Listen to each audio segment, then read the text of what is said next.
Hello, viewers, and welcome to one more episode of the Enoch Generation, a generation that walks with God. So, we've been listening to Saravana Kumar. The last three episodes is to his walk with the Lord, and today he's going to continue his journey. So, we are going to see how God led him further and has brought him to the place where he is right now. So, over to you, Saravana. Now, tell us what happened after that. So at one point of time in my life, God brought me to this place to know where I'm really in my heart. And that's where I come to know about my heart culture. In Ephesians 2, in the last 2-3 verses, we see we are the abode of God. We are the temple of God. And if I say we are if the word says we are the temple of God, where does God actually live? Lives in us. Lives in us. And you see, every heart has a culture, and God wants to confront that culture. For example, as I said, so long I was believing a lie that I should pretend someone else to be really accepted, but that was not the truth with the God. I mean, at least that was not the God I encountered. I encountered a Father who genuinely loves me even when I was naked, and He was holding me like this, and that I was literally surprised. Okay, after you got this realization as to who you were in Christ, how did your life actually change? Okay, your mindset would have changed and it was a new heart culture that had developed. But for the world to know that you had this new heart culture, what were the signs that came out of you? How were you interacting with the people around you? So simple, Auntie. People will forget what you say, but they will never forget how you made them feel. Okay. When people are around you, they will feel you. Okay. Whether you believe it or not, accept it or not, it is not two physical person coming together. Okay. It's two hearts coming together. Okay. I mean, beyond the realm of physically seeing you, there is another realm which we call spiritual realm or fourth dimension, whatever it is. What happens there? Two hearts come and meet together, and two heart culture. I have a heart culture in my heart where I believe I am accepted, I am loved, I am safe and protected in God, the reality of my heart. No matter whether I am Christian for 20-30 years or all my generation were Christian, that doesn't matter. Your heart culture really matters. And how you are truly seeing yourself, truly seeing God in your heart, and that you bring it when you meet with someone else. And when the two heart meets, something happens. And that's why so at times we feel, I don't know, I have just seen you once or twice, but I feel so connected with you. Okay. These are all shows that it is not just physical, it is two heart coming together. And but I think, Sarna, we don't feel the same way with everybody, isn't it? Of course. So after you had this encounter, how did you actually feel when you were interacting with people? So for example, as I said, so what God told me, when you take responsibility for your heart culture, people would start feel me when they are around you. Okay, so you say that once you realized who you were in Christ, your heart culture changed, and that was automatically impacting the people around you. They could see something different, they could feel something different. Exactly. Okay, was it also in their relationship with you? Yeah, of course. Okay. Definitely. God said, not just something different in you, but in their relationship with you also. Okay. Jesus said, he who believes in me, out of him flows the rivers of living water. From where does you think this rivers of living water comes? From your heart. From your heart. Heart means your belief system, Yes. your heart culture. What do you really believe about God, yourself, your family, everything that affects. And out of which flows the rivers of living water. So, when God asked me, you have only one work to do, which is working in your heart. The work is so simple.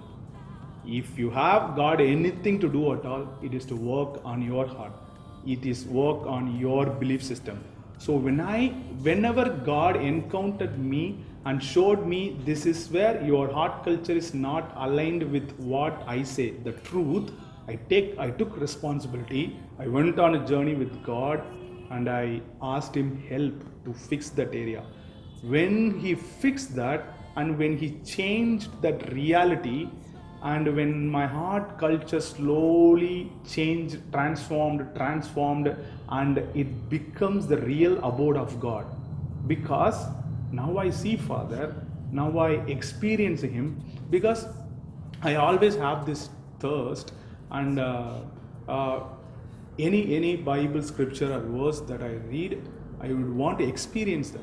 I mean, for example, in Romans 5:17 it says, "The gift of righteousness will reign in life." I do not just want to read that and go away. So it's If not a storybook that you're reading, it's words that have life. Yeah, definitely not. Because one man paid a price, and that verse says, "Gift of righteousness should reign in life," then it has to be truth. Yes. I do not want to just read or for the sake of reading Bible or to sake of pleasing my conscience. I don't want to do that. Okay. I want to live the word. And when I heard the thirst, and when I had all these encounters, it pushed me forward. And when my heart culture slowly started transformed, and what happened, then it literally becomes the abode of God, because your heart is now aligned with His word, His truth, and His passionate love, who He is really. There is no other reality. When your heart is postured like that, and you become the abode of God, you literally become the dwelling place of God. When I mean dwelling place of God, it is not just intellectual thing. When people come near you, when they talk to you, whenever they are around you, they will feel that something is different. I feel valued, I feel loved. So this heart culture, as it was changing in you, it changed a lot of things in you. Yeah. Because you understood who you were, and then it's a process, and I think the process is still going on, because I think the process goes on Yeah. till our journey is done. So it keeps changing you, and as you are changing, I think it influences the people around you. Yep, So could exactly. you give me any specific example where somebody could see something that was very different, and you were maybe like a magnet, attracting them, and something like that, anything like that? I really do not know. I'm called to lead young adults in my church, Okay. and young adults in my church, and we have set of relational values, and one value is what God taught me, that literally I got this point after I had this encounter with God. People will never feel accepted as long as we don't give them a safe place. For example, when I become a safe place, people would have no reason to carry a mask. They would just come as they are, and when they come as they are, they feel safe around me and they feel accepted. When they feel accepted, you need not do any sort of magics. I mean, they would stick to you. They will feel that they are loved, and I have experienced this with my guys often coming and telling me, and in fact that's how I feel with them. And we really pushing our church to form this culture. Acceptance is one value. Safe Because I places. think that is something very important, because most of the time, the world values us so differently and rejects us because we are not up to their standards. Yeah. But acceptance is something that is Yeah. from the Lord, Yeah. because He accepts us no matter how we are, what we've done doesn't make a difference for Him. Yeah, of course. He accepts us as we are. So this is like you are showing the Father's heart to the people around you. Yeah. So if you have given me feedbacks, I would go and ask them feedback. And I think these days this is something that is absolutely necessary, because all around us we see people totally rejected, totally lost. Yeah. But when we exhibit the Father's heart, Yeah. I think they really begin to know who they are. So And, so as I told, it's all about heart culture. And when God taught me, you should become a safe place. I mean, you should not judge. you should not show any prejudice that speaks against the new creation reality of people. For example, no matter how I experience people, what I see in their life, how they behave, but I have decided and I have made a decision. This is a new creation guy. In 2 Corinthians 5:17 and 17 to 21, Paul says, I regard no man after the flesh. If you are in Christ Jesus, you are a new creation. If that is truth, I do not have any authority or rights to judge or have any prejudice that says against this new reality. So when God said, when you become the safe place, people will come and be themselves, and you do not judge them, you see them as new reality, and that gives them a safe place and a place of acceptance, and they will cling to you. And just think about this, if everyone started adopting the truth of God and start working in their heart, and they forms a culture, and for example, this has an impact in my family and my immediate circle, and that moves to a community, and a community lives like this with that heart culture, literally becoming the abode of God, carrying the presence of God literally. And as I said, when God says you will become the abode of God, He was not just telling, okay, you will feel goosebumps. People, even the Gentiles, would literally see God is upon this community, and it is all about heart culture. So I think that's how it was in the days of the apostles. And exactly. Okay, apart from your transformation in your heart and you exhibiting the heart of the Father, you were also into the prophetic ministry, because I've attended the prophetic school where you've been my professor. And how did you actually move into this prophetic? So I moved into prophetic. During my initial stage, I used to go out with my pastor for praying for people, and there he would ask me to pray for people. And as I said, I'm a guy from Hindu background. I did not know anything, the Christian rituals to do prayer. So I just simply pray.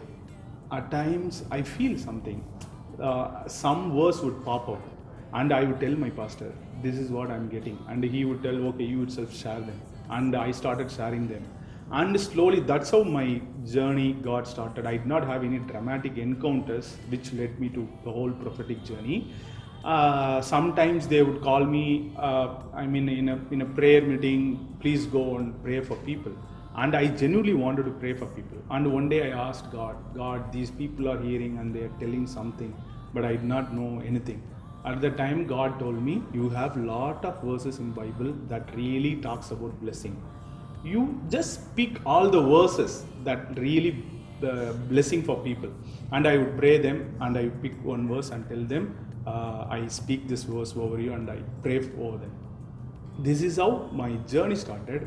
But as I moved on, at one point of time, all of a sudden, a verse from somewhere in Bible that is nowhere related to my situation or people I'm praying for would pop up.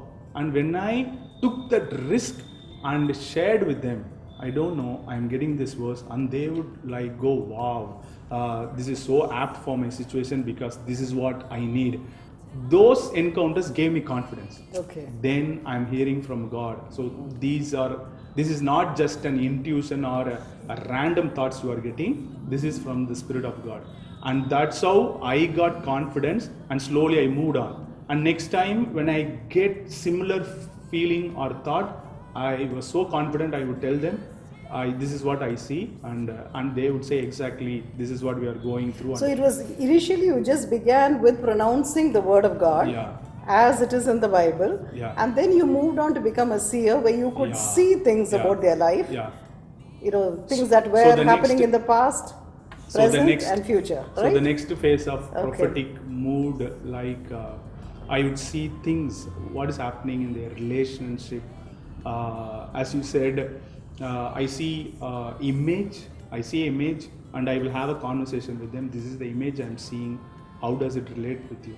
And they would tell me, for example, I would see car, and I would tell them, do you have any plans to move out of city or some, I mean, do you have any plans? And they would tell, yes, of course, we have plans to. And that's how I pick up my conversation and move in my prophetic journey.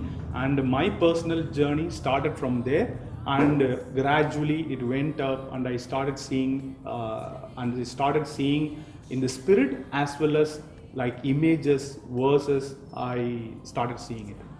So it was just like you were fine tuning what you were doing, Exactly. but trusting the Lord that everything you saw was Exactly. from God. And I took And this. that is exactly how you continue to proceed in your journey. Exactly. So we've been listening to Saravana Kumar and his wonderful journey with the Lord. So it just began with something so small that he began to search for the truth. So when he began his search, he found Jesus to be the truth, because that's what the Word of God says, that he is the truth. So when he found the truth, he continued seeking him, seeking after him so passionately that today, although he is working in the IT sector, he is operating very powerfully in the prophetic, that he even runs a prophetic school and he's a professor of the prophetic school. And God has been using him so mightily, and this is just the beginning of your journey, and he's got way ahead to go, and he's into a heart change with the Lord, and his heart journey is also proceeding with God. So all I want to tell you viewers is, if you just seek God and seek him earnestly like Saravana Kumar did, you and I can be that Enoch generation that would have a wonderful walk with Lord. We could walk with God and walk off with him ultimately. God bless you all.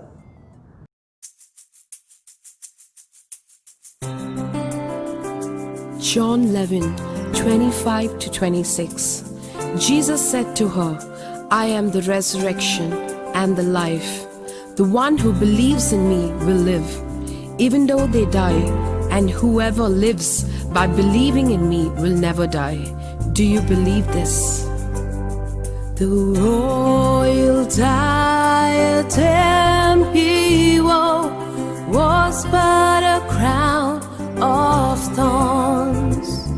The royal diadem he wore was but a crown of thorns.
blood that flowed down portrays his love for me.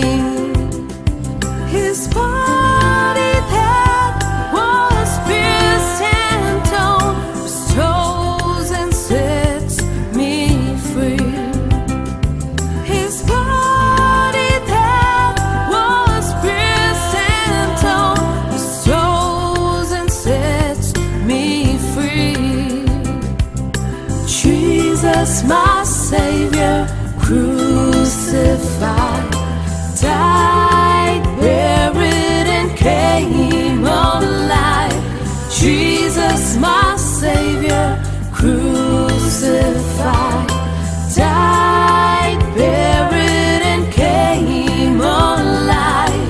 No king, no power, no cross, no grave, no king, no power, no cross, no grave can contain the Ancient of Days. The royal diadem he wore was but a crown of thorns. The royal diadem he wore was but a crown of thorns.